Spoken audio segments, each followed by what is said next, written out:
guys, di sini saya akan menjelaskan mengenai sistem pernapasan pada manusia.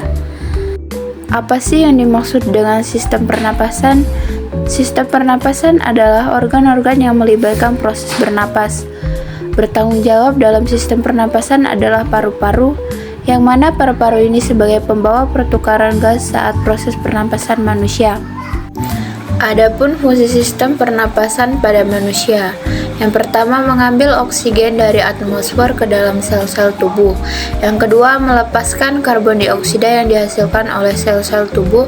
Yang ketiga merupakan jalur pengeluaran air dan panas. Yang keempat membantu mempertahankan keseimbangan asam dan basa. Yang kelima memungkinkan berbicara, bernyanyi dan lain-lain. Alat pernapasan pada manusia. 1. Hidung. Nasa atau naso merupakan saluran udara yang memiliki dua lubang yang dipisahkan oleh sekar hidung.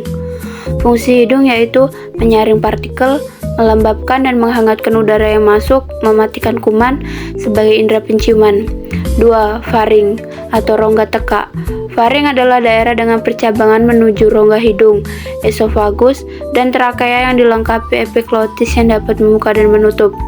Fungsi faring yaitu membersihkan udara, melindungi tubuh dari infeksi partikel asing yang masuk.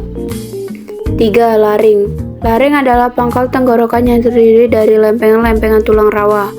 Fungsi laring yaitu menghasilkan nada suara, melindungi saluran pernapasan dari makan atau epiglotis, mengarahkan makanan ke esofagus.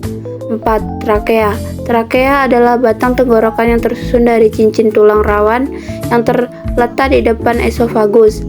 Fungsi trakea yaitu pendorong partikel asing keluar, pemberi kekuatan mekanik trakea, merenggangkan trakea selama pernapasan. 5. Bronkus. Bronkus merupakan cabang kanan kiri dari trakea, serta memiliki struktur yang sama dengan trakea.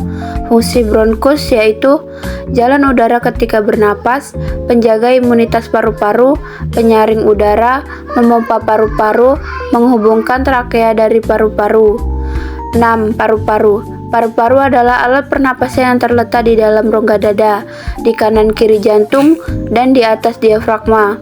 Fungsi paru-paru yaitu mengolah udara sehingga cukup baik untuk masuk ke aliran darah, menukar oksigen dari udara dengan karbon dioksida dari darah. Adapun mekanisme pernapasan. Mekanisme pernapasan merupakan proses yang kompleks dan bergantung pada perubahan volume rongga dada atau toraks dan perubahan tekanan. Pernapasan dapat terjadi dalam dua siklus.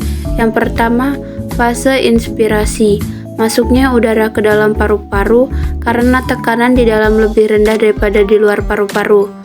2. Fase ekspirasi, di mana keluarnya udara dari dalam paru-paru karena tekanan di dalam lebih tinggi daripada di luar paru-paru.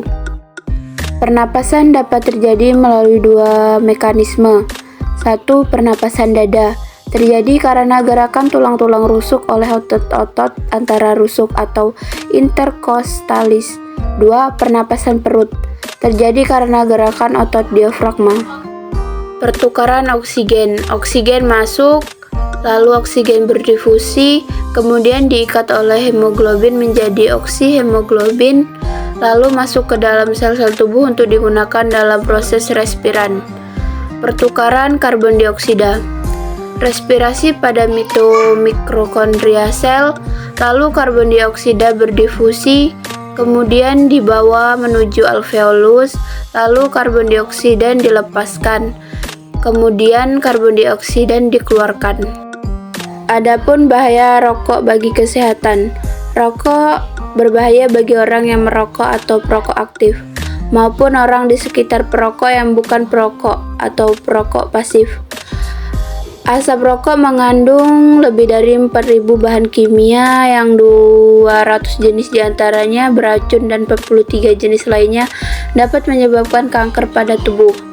Beberapa zat yang sangat berbahaya di dalam rokok yaitu nikotin, tar, karbon monoksida atau CO.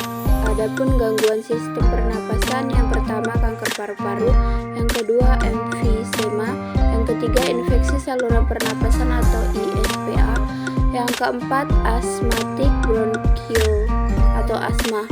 Yang keenam, paru-paru basah atau pneumonia. Yang ketujuh, serangan jantung.